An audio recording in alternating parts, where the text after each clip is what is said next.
est arrivé hier matin et on est allé visiter la Cité des Sciences et après on est venu ici aujourd'hui pour présenter nos expériences.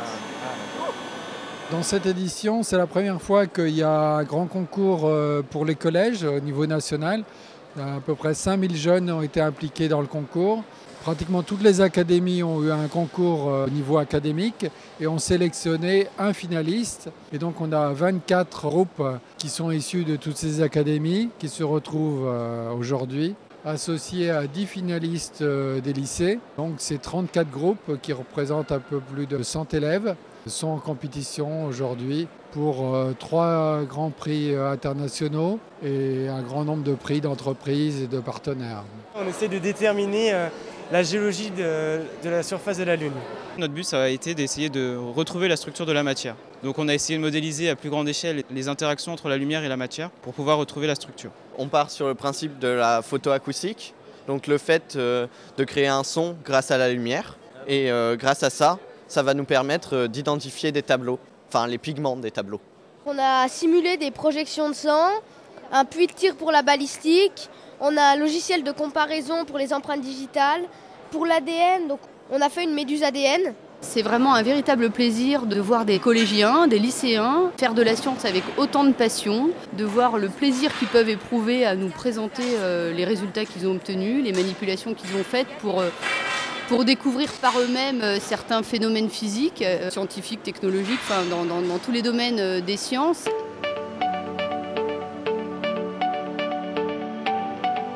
C'est parti en fait d'une vidéo d'un robot qui existe aux États-Unis, qui s'appelle le Robodash. Et donc on a observé la vidéo, on a observé le cafard, et à partir de ça, en fait, on l'a modélisé sur SolidWorks. Et après, on l'a réalisé donc en carbone avec des petits composants qu'on a soudés. Donc on utilise un seul moteur. Donc ça lui permet de consommer peu d'énergie.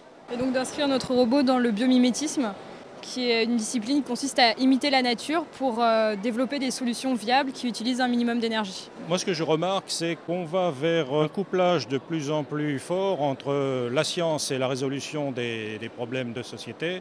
En particulier, depuis l'an dernier, c'est la montée en puissance de tout ce qui est robotique, qui intègre des matériaux nouveaux, des technologies de pointe.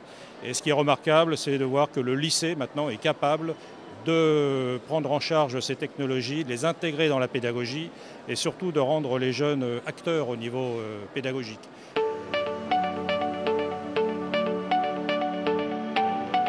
Notre but, c'était de réaliser un mur à énergie thermique, c'est-à-dire qui emmagasine la chaleur le jour et qui la restitue la nuit. On fait chauffer la brique jusqu'à 60 degrés. Donc après les 60 degrés, on retire le chauffe-ballon et on calcule combien de temps la brique met pour revenir à 30 degrés.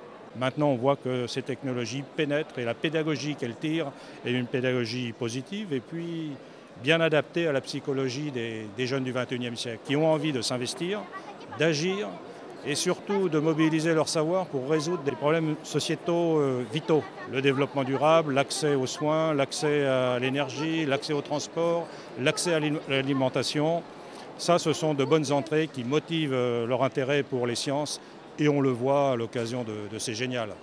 Pardon messieurs, mais là, il va falloir que vous partiez. Moi, j'ai un concours à répéter et je pense que le jury va pas tarder à arriver.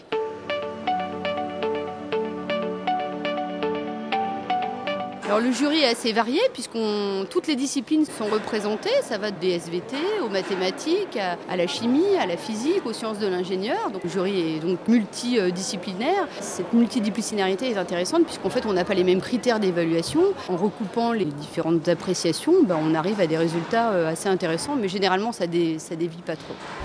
Donc nous allons découvrir tout de suite les heureux.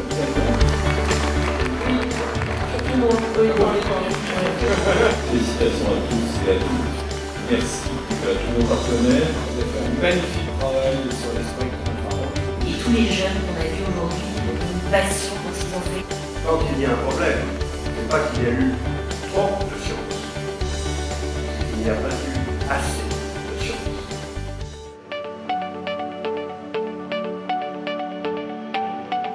Le fait d'inscrire une classe sur un concours, j'ai obtenu l'objectif que je m'étais fixé, qui est une cohésion de groupe et un objectif commun, travailler sur un projet et essayer d'aller le plus loin possible. Je cherchais à valoriser le travail des élèves. Donc ça leur permet de présenter devant un public comme ici assez varié, de gens qui viennent au Palais de la Découverte, mais aussi devant des professionnels. On a pu voir des jurys ce matin, de gens assez aguerris et assez pointus. Donc c'est vraiment un travail très très enrichissant et assez épanouissant pour les élèves. Je trouve que ce concours est extrêmement agréable. C'est un véritable plaisir de voir autant de passionnés de sciences et surtout d'être jugés par des personnes extrêmement compétentes. C'est bien parce que ça permet, c'est vrai, de motiver des groupes pour développer des projets plutôt innovants, je pense. Il y a plein de projets différents, ça permet des rencontres aussi parce que là les jeunes ils viennent de partout. Il y a toutes les académies, donc c'est sympa. Puis on partage notre travail, ce qu'on aime faire. Voilà. L'échange qui a eu lieu ici avec d'autres collégiens, je pense qu'elles vont l'avoir en souvenir pour un moment. Il y a toujours autant d'enthousiasme, de spontanéité et puis de joie à faire de la science.